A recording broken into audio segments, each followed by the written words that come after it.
Buenas noches. Va a dar comienzo la sesión pública en la cual se va a presentar el libro titulado El Real Colegio de Cirugía de la Armada en Cádiz. Tiene la palabra en primer lugar el excelentísimo señor presidente de la Academia de Medicina y Cirugía de Cádiz, don José Antonio Gil. Donde usted guste. Muchas gracias.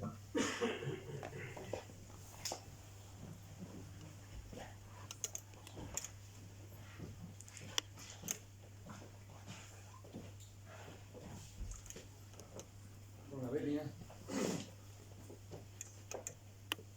señoras, señores, autoridades, civiles y militares, amigos,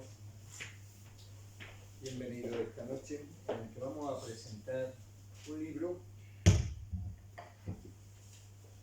que conmemora uno de los acontecimientos clave en la historia de la medicina y en la historia de Cádiz. Este libro es la resulta de 11 conferencias que se dictaron a lo largo del pasado año, en el que se conmemoraba el aniversario 275 de su fundación. Verán, hubo un momento en la historia de la medicina en la que los médicos no disfrutábamos del prestigio social que hemos tenido en épocas más recientes. También es cierto que en esas fechas la capacidad de la medicina y de la cirugía, tal y como la conocemos hoy en día, su prolongación de la vida, la capacidad de la misma, estaba muy lejos de alcanzarse. Si atendemos a los escritos del siglo de oro español, podremos valorar la opinión que de ello merecían los médicos. Por ejemplo, Tirso de Molina escribe, refiriéndose al médico, por donde quiera que pasa, le llaman la extrema unción. Valga para profundizar esta idea las palabras de dos eminentes cirujanos del Real Colegio de Cirugía de la Armada en Cádiz, Diego Velasco y Francisco Villaverde, que indicaban la escasa formación de los cirujanos a los que atribuían más mortalidad que la debida al plomo y el acero de los enemigos. El proceso por el que ocurrió el cambio desde esta visión negativa a la que actualmente tenemos se debe a un protagonista: el Real Colegio de Cirugía de la Armada en Cádiz. El Real Colegio significó un nuevo modelo de enseñanza, una reacción de la Armada para atender unas necesidades a las que no daba respuesta la universidad de la época. De los antecedentes y situación histórica, su institución, la enseñanza que proporcionaba, la evolución del mismo, sus elementos heráldicos o los restos arqueológicos, trata el libro que se les presenta. Sobre los antecedentes versan los dos primeros capítulos de este libro. En el primero de ellos, don Juan Antonio Aguilar Cabanillas nos ilustra sobre la situación previa de la Armada Española. Esta estaba constituida por buques pertenecientes a la corona junto con otros arrendados, formando un conjunto de pequeñas armadas permanentes a las que se sumaban cuando era necesario escuadras particulares. No olvidemos la importancia que para España tenía el tráfico marítimo entre las provincias americanas y europeas. Para reorganizar la Armada y restablecer el comercio de Indias, se designa como intendente general a don José Patiño y se le proporcionan vastísimas atribuciones. ¿Por qué se elige Cádiz como centro de sus actuaciones? Menciona don Juan Antonio Aguilar la siguiente. En primer lugar, su posición geográfica. Cádiz ya venía siendo utilizada como punto de partida de las flotas que efectuaban la travesía atlántica. Su desarrollo económico, urbanístico y poblacional había ido creciendo en el siglo anterior y en el XVIII alcanza su máximo esplendor. En segundo lugar, el traslado de la casa de contratación desde Sevilla a Cádiz permitía el control de la llegada de las mercancías procedentes de América para que abonaran el impuesto correspondiente a la Hacienda Real. En tercer lugar, y dado que Cádiz iba a ser la ciudad que asumiría el control del tráfico comercial con nuestras posesiones americanas, parecía lógico que allí se situaran también los organismos de la nueva Armada encargada de proteger este tráfico marítimo. Prácticamente de forma simultánea con el traslado de la casa de contratación, se dictan las disposiciones correspondientes para crear una escuela militar en la que se formen los oficiales de esta nueva armada, la Academia de Guardias Marinas, y un arsenal militar donde se construyen y reparen los buques, la Carraca, aunque su puesta en funcionamiento tardó unas décadas más. Posteriormente se añadirían a este núcleo inicial el Departamento Naval de Cádiz, 1732, en el que residía también la Dirección General de la Armada, el Real Instituto y Observatorio de la Armada, 1753, y el Real Colegio de Cirugía de la Armada en Cádiz. Antes de adentrarnos en la constitución del Real Colegio, el libro describe la situación médica de los profesionales que trabajaban en la Armada con anterioridad al MIN. Don Juan Manuel García Cubillana inicia este capítulo con una cita de la ordenanza de Pedro III de Aragón, en la que se regulaba el apoyo sanitario en la singladura y se precisaba que los cirujanos son necesarios en tiempo de guerra. Deben embarcar con los instrumentos propios de su oficio y medicinas buenas y frescas. Los médicos que ejercieron en aquel tiempo en las armadas habían cursado su estudio en alguna de las facultades de medicina de la época.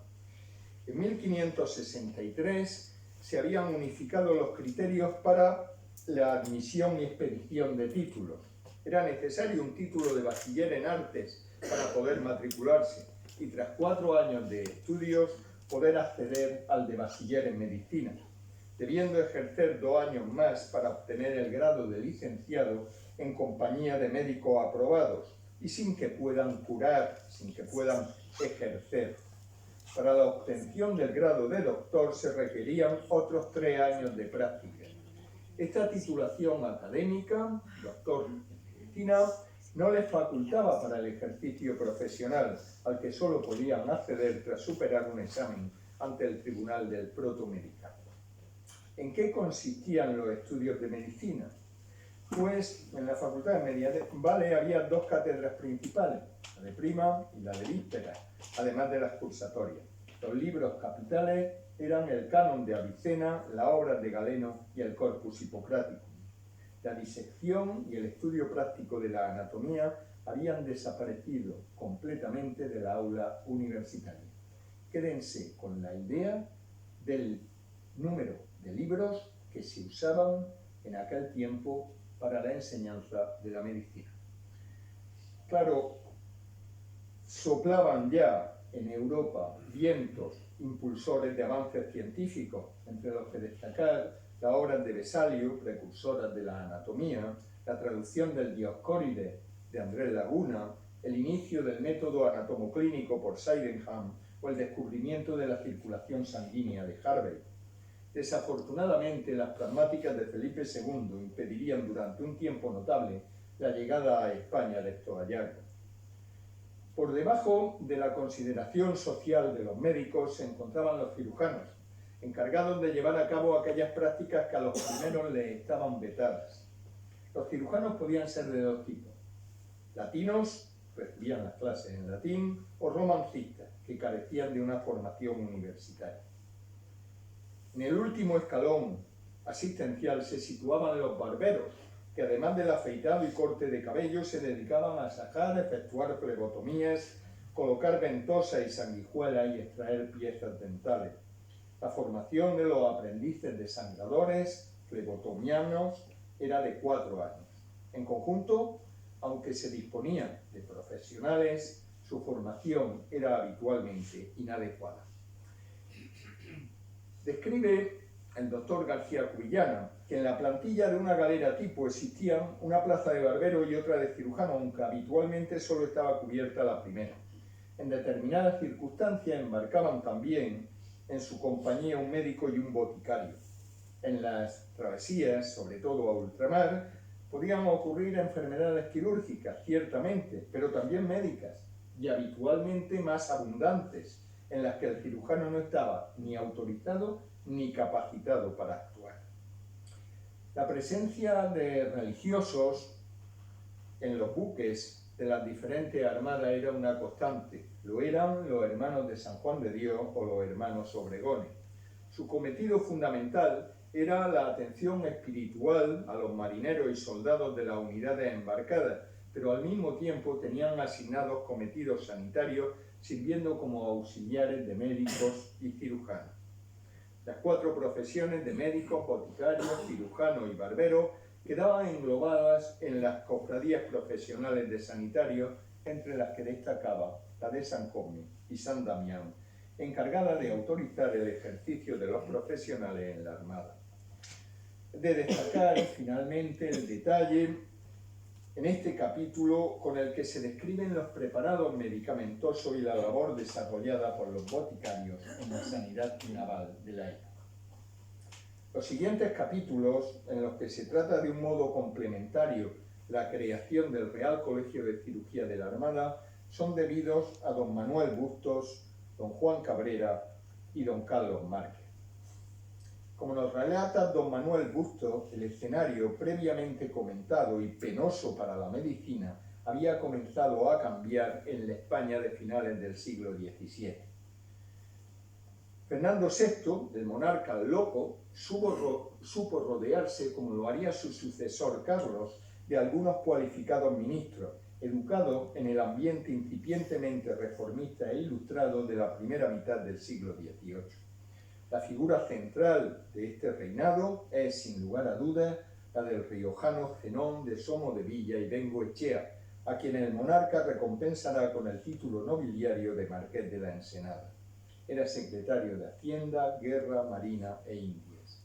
Es en la Armada de la época donde se encuentra el avance técnico y científico más importante. El desarrollo de la navegación y de la ingeniería naval así lo requerían. La Armada estaba además obligada a poseer un cuerpo avezado en los conocimientos de la práctica médico-quirúrgica, capaz de atender las dolencias y las necesidades surgidas en la travesía y durante los enfrentamientos bélicos en puerto o en alta mar. La comba, que había acompañado a Felipe V desde Francia a España, se da cuenta él también del bajo nivel formativo de los cirujanos españoles y de la sumisión de estos cirujanos a los médicos navales. Indica don Juan Cabrera que se entiende que esto le hace formarse un plan para paulatina e ingeniosamente ir cambiando todo lo existente, incluso mejorando lo que en su país existía.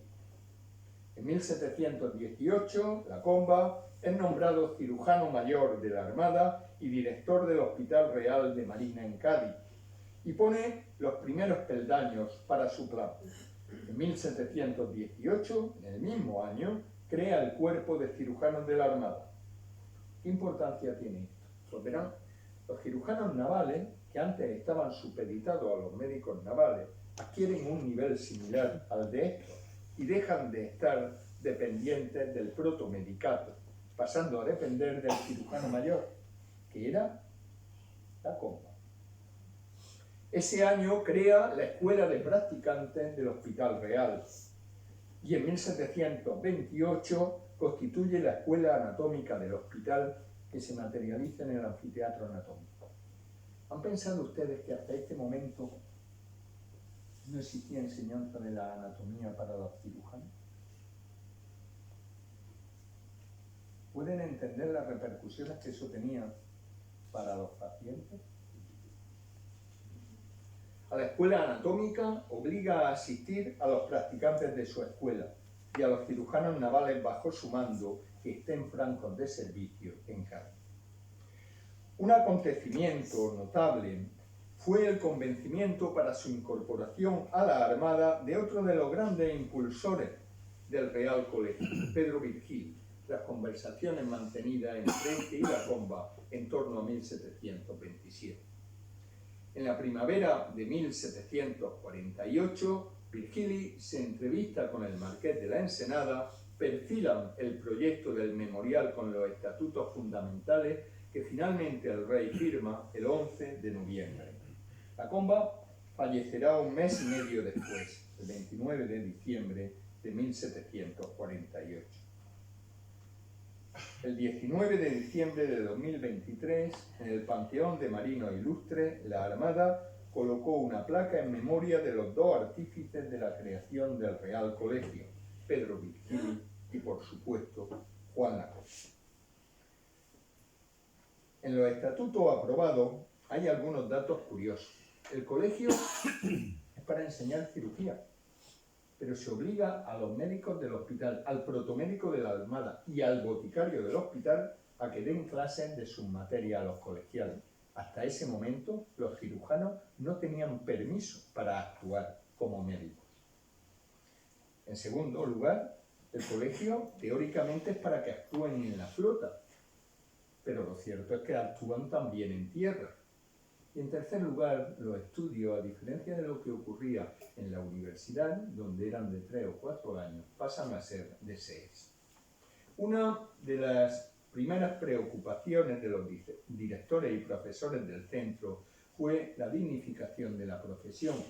Y para ello atendieron a controlar el acceso al colegio a través de una rigurosa selección, a dignificar la imagen, empezando por la propia uniformidad de los colegiales, y modificar los apelativos y expresiones que se emplearan. Pasa a emplearse la denominación de facultativo y de profesor, y por supuesto delante del nombre, incluso de colegiales de 14, 15 años, se colocaría el apelativo don.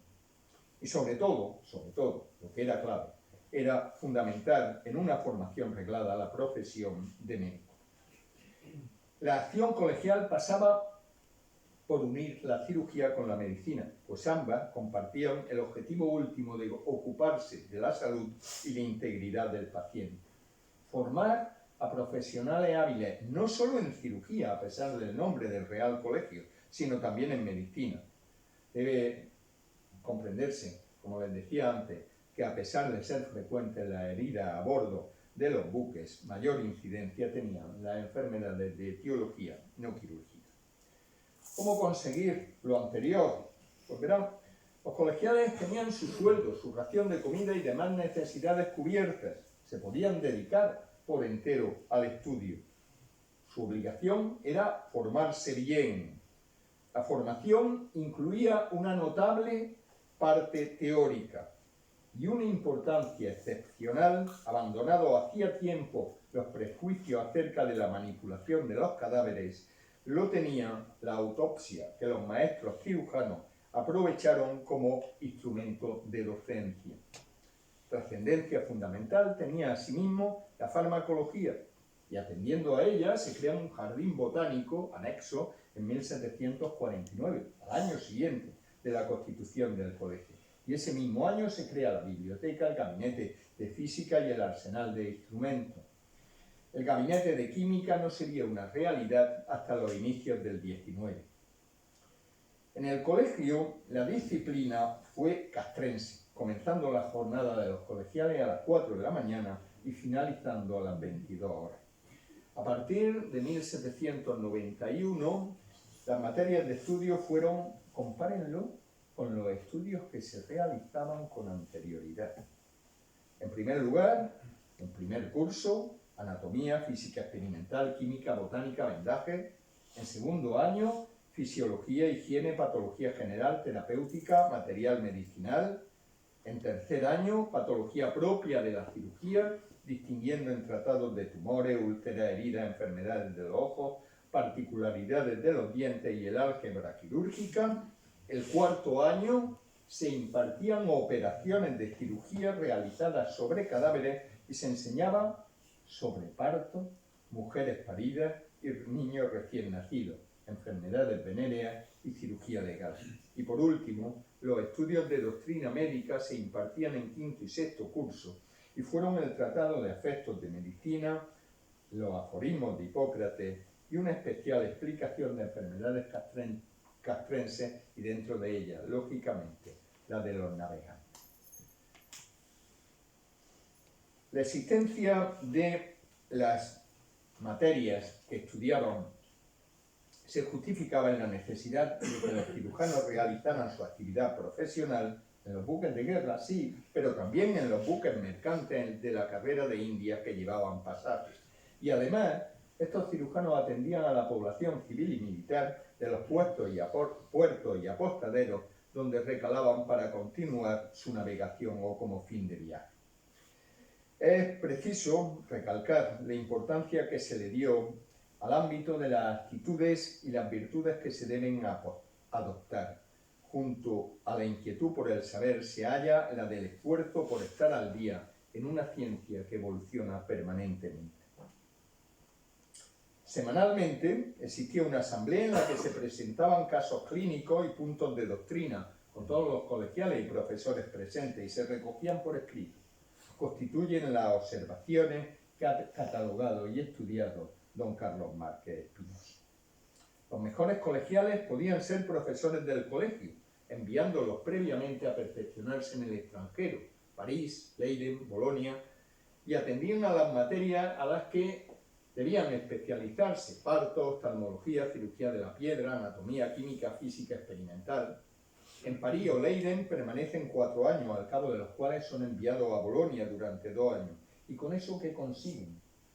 El título de doctor en medicina válido en España. Además de formarse excelentemente, tendrán la obligación de obtener libros sobre la materia a la que se dediquen. ¿Recuerdan cuántos libros había en las facultades de medicina previa? El canon de Avicena, los libros de Galeno, el Corpus Hippocraticum. O posteriormente, en aquellos casos en los que no se disponga de ellos, el propio profesor del colegio tiene la obligación de escribirlo, muy especialmente en aquellas materias que en España son desconocidas. Claro, para todo esto hace falta dinero. Y pronto Virgili se da cuenta que la dotación gubernamental es escasa para comprar libros, máquinas para la docencia de física y química, para los cadáveres, fundamentalmente para los gastos de transporte de estos. Se le ocurre una magnífica idea que sus subordinados secundan de inmediato: el acuerdo voluntario de entregar cada uno al colegio el 1% de su sueldo y además 25 pesos de aquellos que asistan en buques mercantes. Con este montante económico no solo se compró lo que previamente comentaba, sino que se crea un servicio de publicaciones contratando una imprenta para publicar libros, lo cual además genera ingresos. El Colegio Gaditano publicó en el siglo XVIII más de un centenar de títulos modernos de medicina, cirugía y ciencia auxiliar.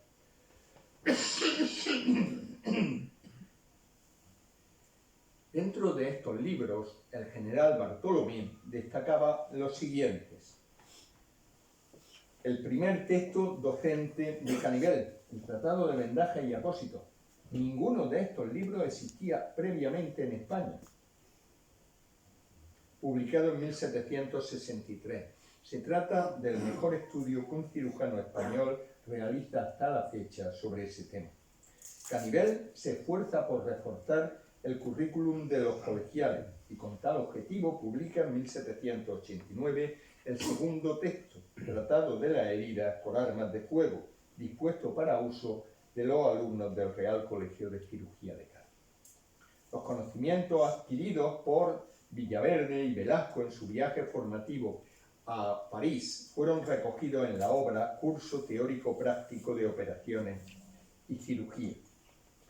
Entre los numerosos escritos de Francisco Villaverde destaca asimismo su obra en 2 tomos, Operaciones de Cirugía, según la más selecta doctrina de antiguo y moderno, dispuestos para uso de los reales colegios, impresa en edición facsímil en 1788. En el campo concreto de la traumatología, Gregorio Arias González publica un tratado titulado Opúsculo Historial Anatómico, Físico-Mecánico, Quirúrgico, Práctico de heridas peligrosas, con modo breve de curarlas. Lo que les voy a decir ahora probablemente les suene en el siglo XXI a una obviedad, pero no lo era en el siglo XVIII. En este libro se establece la importancia de reponer los líquidos en la herida, la necesidad de extraer los cuerpos extraños y unir los bordes de la herida, y en cuanto a las fracturas abiertas, la importancia de la cura oclusiva. En 1760, Francisco Leandro de Vega, profesor de Medicina Práctica del Colegio de Cádiz, publica lo que puede considerarse la primera farmacopea naval conocida, la Farmacopea de la Armada o Real Catálogo de Medicamentos. Y mención especial merece la obra titulada Tratado de las enfermedades de la gente del mar, de Pedro María González y Francisco de Flores Moreno. Como pueden comprobar, y he hecho solo una selección de los libros publicados en aquella época, ahora el Real Colegio disponía no solo de textos transcritos desde otros idiomas, sino de sus propios textos que a su vez podían ser exportados a otros lugares. Hay que hacer notar un hecho, y es la autorización de la Inquisición para que la biblioteca tuviera los libros prohibidos del Santo Oficio pertenecientes a anatomía, medicina, botánica, química, física, historia natural, con la condición de que los libros estuvieran con la debida reserva y custodia. La Universidad de Cádiz realizó una exposición conmemorativa de todos los libros disponibles en su fondo antiguo que permitieron acercarse aún más a la situación de la época. En 1757 se autoriza al colegio a conceder el bachillerato en arte, privilegio que era exclusivo previamente de la universidad. A partir de esa fecha, el colegio presenta una verdadera y novedosa imagen como centro superior a las propias universidades españolas y extranjeras. La labor, iniciada por Lacombe y Virgili, la prolongarán sus sucesores. Destaco en este punto la exposición de algunos documentos correspondientes a Pedro Virgili en el Archivo Histórico Provincial de Cádiz. Destaca entre ellos uno de los testamentos que se conservan del mismo. Entre los sucesores como profesores del Real Colegio debemos destacar a Francisco Canivel y Villa. A él se debe, aparte de su obra docente, la obligación de embarcar cirujanos en los navíos mercantes o la creación del Montepío de las viudas y huérfanos de los cirujanos de la Armada. En 1791, y redactadas por Canivel, se aprueban y publican en Madrid las ordenanzas de Su Majestad que se deben observar en el Colegio de Medicina y Cirugía. Ya no es solo de cirugía, de medicina y cirugía, establecido en Cádiz, en las que además de otros aspectos destacables se reglamenta la unión por primera vez en una misma cátedra, en un mismo profesional de medicina y cirugía.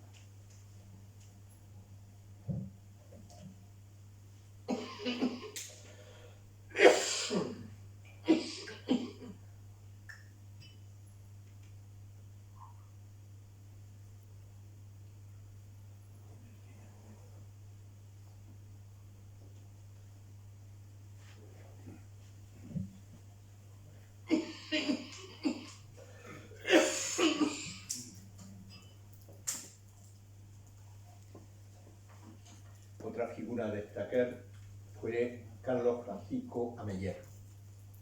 Durante su dirección ocurrieron diversos hechos que influyeron en la marcha del Real Colegio: la Guerra de Independencia,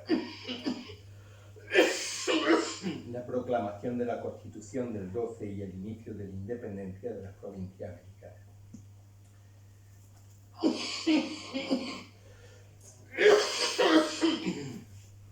El equipo del profesor Bernal Casasola ha estudiado los hallazgos provenientes de las excavaciones realizadas bajo el antiguo Hospital Real. Nos proporcionan datos de las prácticas usadas en dicho hospital, prácticas en las que evidentemente tuvieron que tener parte activa los profesores y alumnos del Real Colegio. Se detectaron durante las excavaciones en seres del hospital, tales como elementos de la vajilla o tinajas de almacenaje, probablemente de aceite o en su defecto vino, y que atendiendo a la datación probablemente tuvieran un uso desde inicios del siglo XVIII hasta el último cuarto del XIX. Una fosa diferente situada bajo el jardín botánico mostró restos humanos, entre los que destacaban algunos de ellos separados mediante vertidos de cal viva quizás resultado de una enfermedad infectocontagiosa.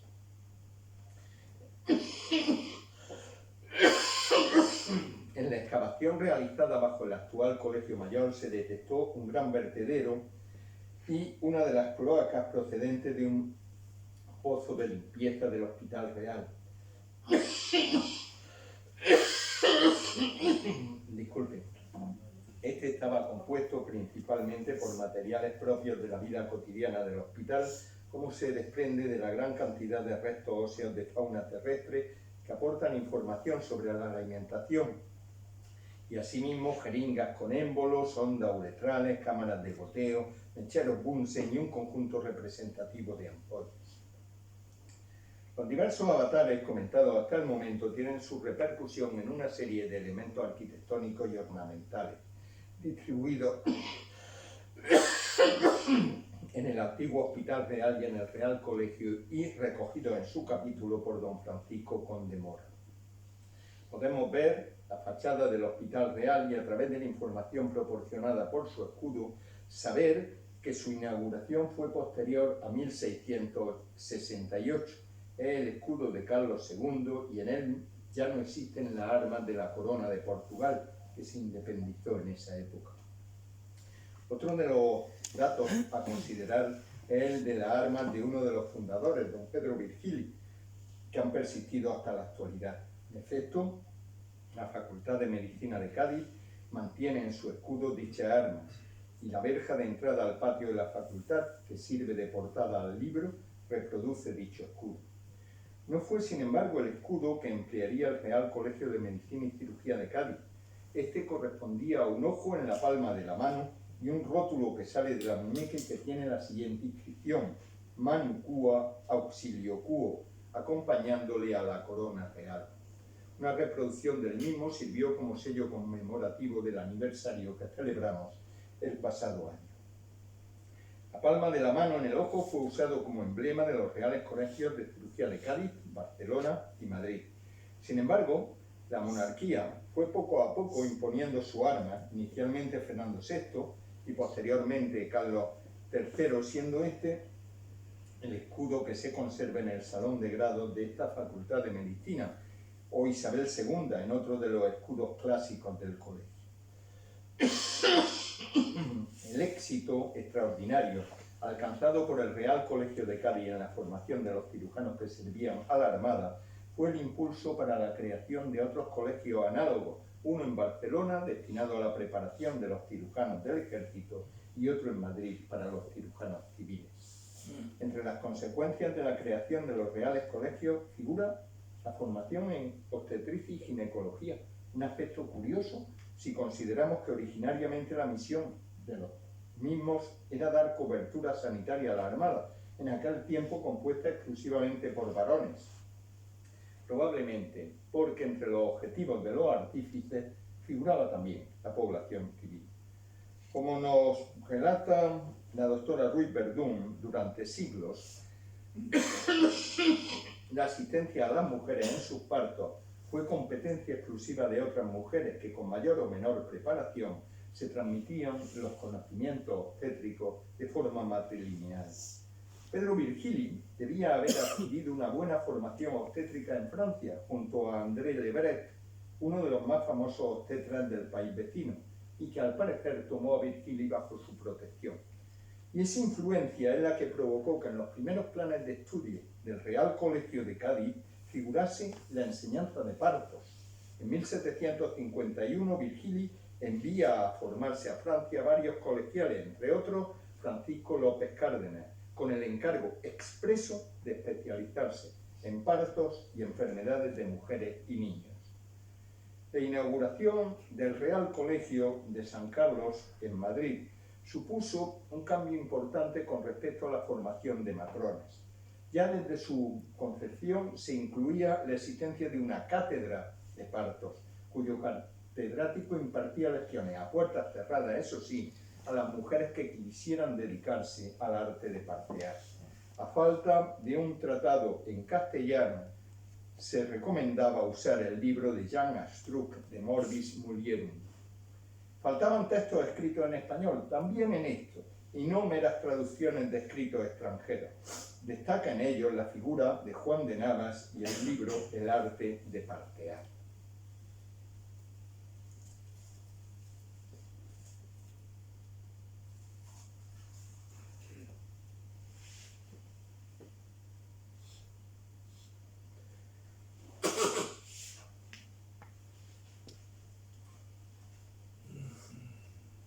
Otros recursos de enseñanza fueron las juntas, disertaciones y observaciones, las prácticas con figura de cera y, aunque ciertamente complicado en aquel periodo, las prácticas de mujeres reales, para las cuales, entre otros, servía el Hospital de Mujeres de aquí de Cádiz. El modelo de los reales colegios se extendió a las provincias españolas de América. Comenta doña Felicidad Rodríguez que España, a diferencia de otras potencias, se embarcó en la tarea de fundar centros de enseñanza y universidades e instituciones sanitarias por toda América. La vinculación del Colegio de Cirugía de Cádiz a la Armada y posteriormente del Colegio de Barcelona al Ejército facilitó el traslado a los puertos y a las plazas de América de lo que estaba ocurriendo en la península y en Europa. Por ejemplo, esos cirujanos de la Armada que antes de la expedición de Balmis llevaron la vacuna a ultramar, como refleja Antonio Pérez en su libro La Armada y la vacuna de ultramar, una historia olvidada. Entre otros, figura la carta de Alonso Ruiz Moreno tras la introducción de la vacuna en Venezuela en el año 1802, bastante antes de la llegada de Balmis.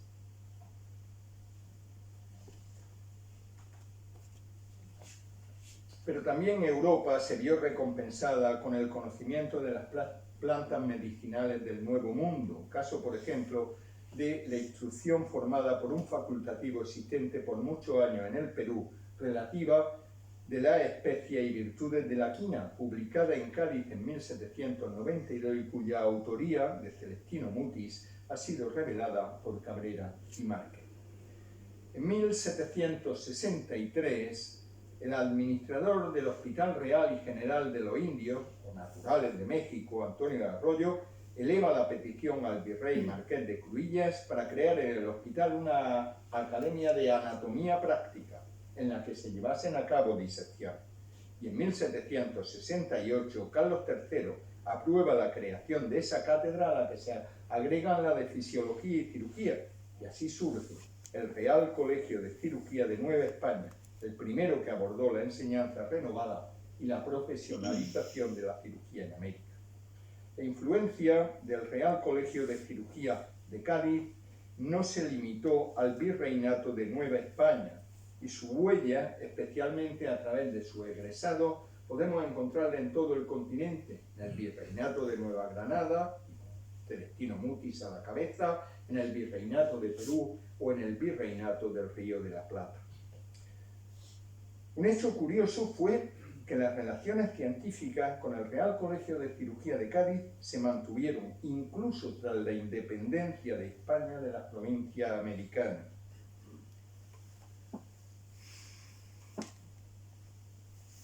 Aunque existían antecedentes previos, Sociedad Médica Gaditana de San Rafael es sobre todo a partir del 12 de agosto de 1815 cuando se gesta dentro del Real Colegio la creación de una sociedad médica a propuesta de Francisco Javier Laso de la Vega, catedrático de Historia de la Medicina, y a la que se adhieren todos los profesores del colegio.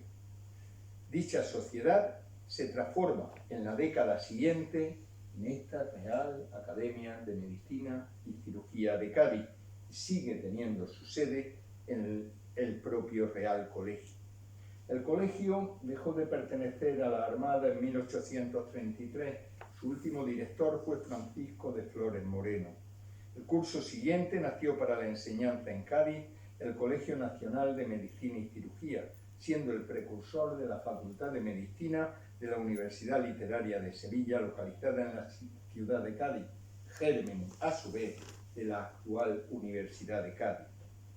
En esta Facultad de Medicina, doña Beatriz Sanz ha investigado a las primeras mujeres que completaron la licenciatura. Durante el siglo XIX, la mujer se incorpora poco a poco inicialmente a los estudios de enfermería y más tarde a los estudios universitarios de medicina en Europa. Fueron inglesas las primeras licenciadas que ejercieron la profesión en nuestro siglo. Destacó la primera, Elizabeth Blackwell, que emigró a los Estados Unidos, donde fundó la primera escuela de medicina para mujeres en Filadelfia. Ejerció también en Inglaterra, jubilándose como catedrática de ginecología. En España, la incorporación de las mujeres a la licenciatura de medicina se produjo en las dos últimas décadas del siglo XIX y en un número muy escaso, pero con una gran repercusión social. María Elena Masera Rivera, en Barcelona, solicitó a Amadeo de Saboya que le permitiese cursar estudios de bachillerato primero y después en la Facultad Mayor, y se le concedió.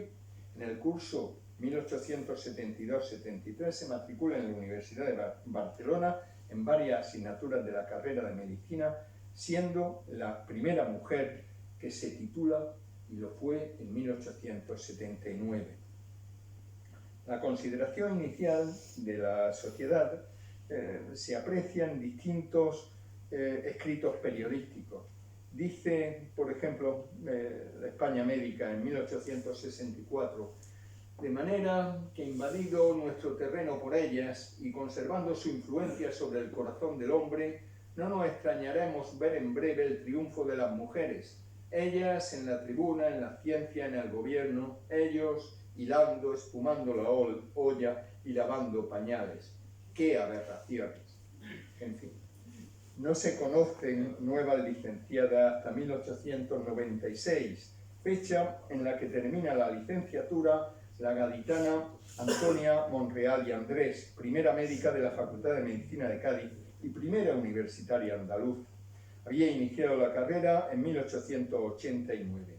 Siguieron otras, María Asunción Menéndez de Luarca y Díaz, María del Mar Terrones Villanueva, etc., aunque en un número escaso, incluso en las primeras 7 décadas del siglo XX. A partir de entonces, su número ha sido progresivamente más elevado hasta ocupar actualmente la mayoría de los alumnos matriculados en medicina. De todos modos, verán, a pesar de esta concepción negativa hacia los estudios de las mujeres de medicina, sería incompleto esta valoración si no comentáramos algunos de los datos que presenta doña Beatriz Sana. Primero, no hay referencia de que ninguna de las primeras estudiantes de medicina en España tuviera que marcharse a otro país a cursar estos estudios, y esto sí ocurrió en otros países. Segundo, hubo profesores y médicos que se mostraron proclives a la entrada de mujeres en la universidad y en las facultades de medicina, a pesar de ser criticados por ello. Y tercero, ya a finales del XIX comienzan a oírse voces femeninas de renombre defendiendo el derecho de la mujer a acceder a la educación en todos sus grados, como Concepción Arenal, Emilia Pardo Bazán, Clara Campoamor, Victoria Kent, entre otras. Toda la labor previa que se ha plasmado en este libro, las palabras que yo he empleado en su gran mayoría son de los escritores de los distintos capítulos, ha sido el fruto de la colaboración entre distintas instituciones que comprendieron la importancia que tuvo la fundación del Real Colegio de la Armada en Cádiz y su importancia.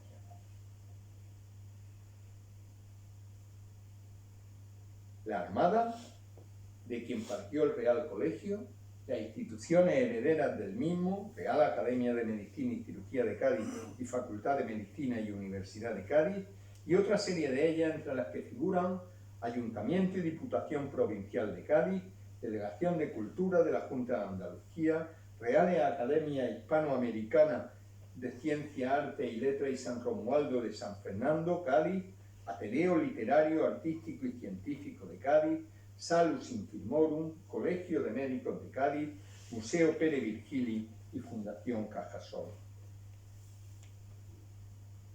Y quiero destacar asimismo otra persona que ha aparecido casi al final de todo este periplo, don Benito Valdés.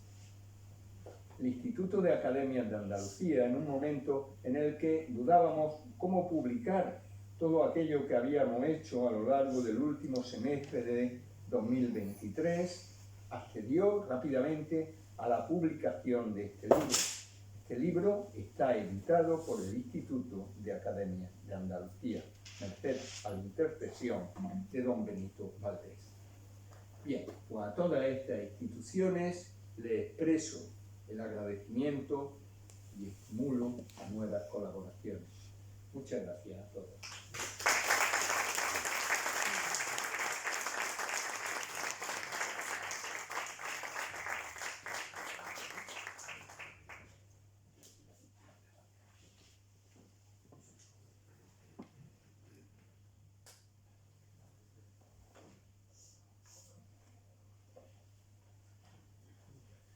Excelentísimo señor presidente de la Real Academia de Medicina y Cirugía de Cádiz, excelentísimo señor presidente de la Real Academia de Ciencias, Bellas Artes y Buenas Letras de San Romualdo, de San Fernando, dignísimas autoridades, ilustres señores académicos, autores de este magnífico libro, señoras y señores. Unas breves palabras para cerrar este acto. En primer lugar, para agradecer a don José Antonio Girón la deferencia de cederme la presidencia del mismo. Y en segundo lugar, mostrar mi satisfacción por la presentación de este libro, que ha tenido un recorrido, como es natural. Primero, la presentación de las 11 conferencias que se reúnen en el mismo, y por último, la impresión, que también ha llevado su tiempo. Es un libro magnífico por su contenido, con estos 11 capítulos, más una interesantísima introducción de don José Antonio Girón y don José Almenara, pero le falta un capítulo, le falta el discurso de hoy, porque ha sido realmente un resumen, en cierto modo, de presentación del contenido, pero hecho de una manera sumamente original, en el desarrollo en el tiempo.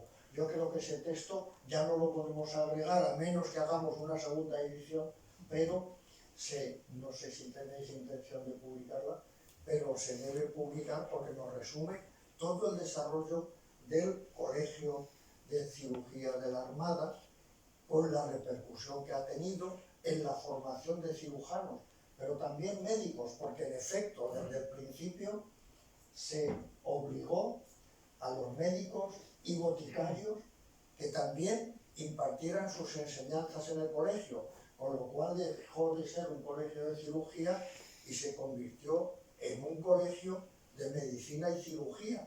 De hecho, algunos de sus médicos fueron médicos, no fueron cirujanos, empezando por Mutis. Mutis es conocido universalmente como botánico, pero era médico, y además un gran médico, y fue a América como médico del virrey. El virrey lo llevó por sus conocimientos de medicina, y cuando la famosa expedición de la vacuna llega a Nueva España, se encuentra con que Mutis estaba ya vacunando de la vacuna.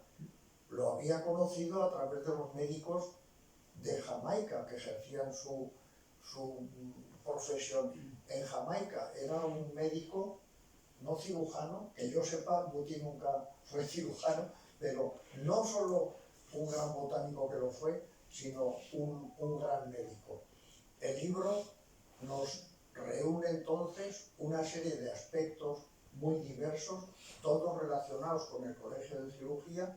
Empiezan evidentemente con Pedro Virgili, bajo la influencia de Jean Lecombe, que lo hemos castellanizado inmediatamente, como es natural, pero nos muestra todos estos aspectos.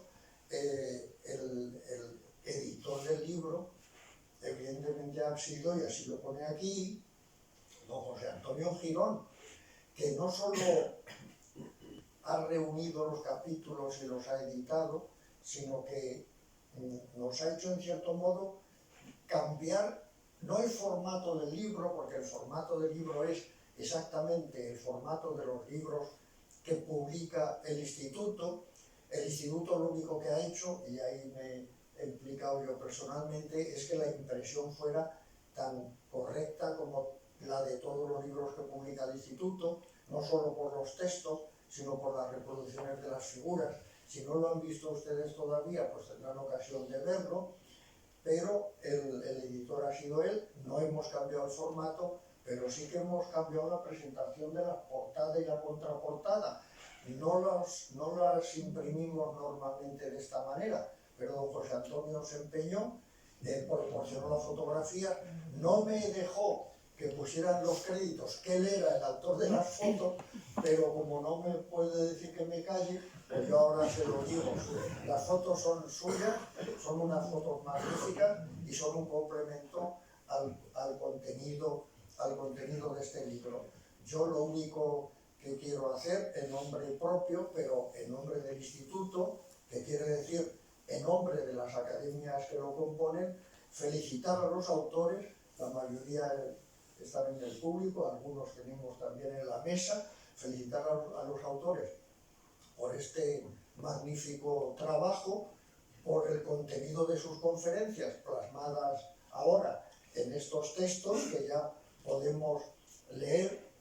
Bueno, algunos ya no los hemos leído, pero los que todavía no han tenido esa ocasión podemos leer, y es una manera permanente de mantener los textos de estas conferencias que se han impartido el año pasado. Por eso insisto un poco en que la conferencia discurso que nos ha dado nuestro presidente también se debe imprimir, porque son cosas con un desarrollo ordenado, en cierto modo, resumiendo todo el contenido del libro, muy útil, que una lectura de media hora o así nos hace ver un poco el contenido del libro.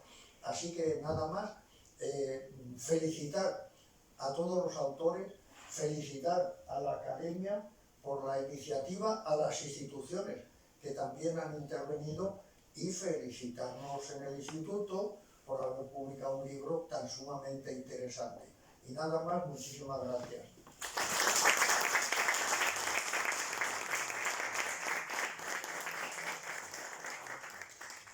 Ha terminado el acto, se levanta la sesión. Antes les advertiré que don Pablo Gutiérrez Albís, que saben ustedes que es el presidente de la Real Academia de Buenas Letras de Sevilla, quería organizar una visita a la exposición de los hermanos Machado, que está en Sevilla, que muchos de ustedes seguramente han visto ya.